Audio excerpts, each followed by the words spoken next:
Well, we have Erin G. sharing with us. Erin G. is a licensed professional counselor, and she will share with us what can we do for our mental health, and what can we do to help others. Thank you for your willingness to share, Erin. Hello. Thank you, Pastor Dietmar, for inviting me to speak today. I'm going to try to be brief, but I'm very passionate about mental health and mental health awareness, so I will do my best.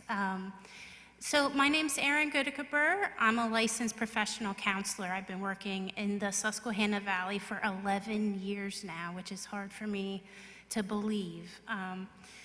If you want to do the next slide, please. So the first slide is just some statistics about mental illness. 1 in 5 Americans over the course of their lifetime is going to be affected by mental illness. So I saw that we had 77 folks here last week, so that would be 15 out of our congregation. And so folks with mental illness or mental concerns are all around us. The bottom statistic there says that 60% of individuals, and that's in a given year, are not going to get treatment for their mental illness. So there are lots of people suffering and lots of people not getting the help that might be available to them. We can have the next slide. So what is mental illness? It's really a condition of your mood, of your thoughts, or of your feelings. It affects someone's functioning every day. So if we have something bad happen to us in our lives and we feel sad for a little while, but then it kind of goes away, that's not going to qualify as a mental illness, right? Because we all have different feelings and moods that affect us, and that's normal. But mental illness isn't normal, that's abnormal. So if it stays with you for a longer period of time, or if it's something that affects you so greatly, that's gonna maybe tip it over into the threshold of an illness that needs maybe additional treatment. Let's see here. So what causes mental illness? Lots of different things cause mental illness. We used to think, well, not we professionals, but it used to be the common belief that demonic possession was in fact mental illness, as our message illustrated today. But in fact, we have a better understanding that there are biological reasons, psychological reasons, and sociocultural reasons why mental illness occurs, and it's usually some of all 3 of those. And so we have this bigger understanding, so hopefully we can be more helpful to people today.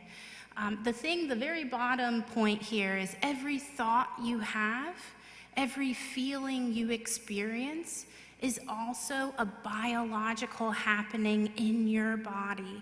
And so there are hormones and chemicals and neurons firing, and that's helpful to tell people, hey, that you're not a bad person. You're not experiencing this because of some deficit that you have as a human. In fact, there's really good reasons why you're feeling and thinking the way you are, and some of those reasons are biological. And that when people hear that, it's so helpful to know that they're not bad or there's nothing wrong with them, that in fact, if I were in their shoes, I'd probably be feeling the same exact way. And that gets us to our next slide, which is, what can you do when you find someone experiencing mental illness? Be socially supportive, as Pastor Dietmar said, or be pragmatically supportive. It's like any other illness. Can you bring them dinner? Can you take them to an appointment? Can you be there when they decide to make a call for more help? The number one thing is to combat the stigma of mental illness. We're doing a much better job, probably than ever before, but this is still an area where if someone comes to you, a friend or family member, and says, I'm really struggling, if you can tell them, I would be struggling too, and I think maybe you should go talk to somebody. whether it's Pastor Dietmar or a professional counselor or a trusted friend or family member, to be able to share your suffering with others. That's really one of the number one things, because mental illness, they are suffering so badly. That leads me to my last point here on the slide, which is a lot of what I do is share in the suffering of others, and I really view that as a privilege and something that we can all do, because if you share it, it's not quite so bad anymore. Can do the next slide, please? This is the big picture. If we can affirm the worth of everyone we meet, and that's not my line. If you knew Pastor Raymond Shaheen from the university, that was his life's motto and what he made his life's work about. And I've really taken that on in my professional career, and I try very hard in my personal life, although I'm sure I fall short many times. But if we run into people and we can really say, I see you, I see that you're suffering, can you please share that suffering with me, and not run away from it, not to allow that person to be in isolation with their pain any longer. I think I have 2 more slides. How can you as an individual thrive mentally? This is really where not only are we trying to treat mental illness, but also how can we be kind of the best in our best mental health. This is a movement in the field called positive psychology, and some stuff that's really interesting. The number one thing you can do is take really good care of yourself. If you have good self-care, you're going to be able to reach out and care for others, right? So this is, are you eating well? Are you getting good enough sleep?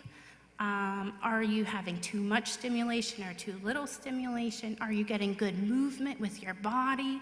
And so if we can practice good self-care, we're actually going to be able to reach out to others. Social relationships are the number one thing that we can also work on in terms of mental health.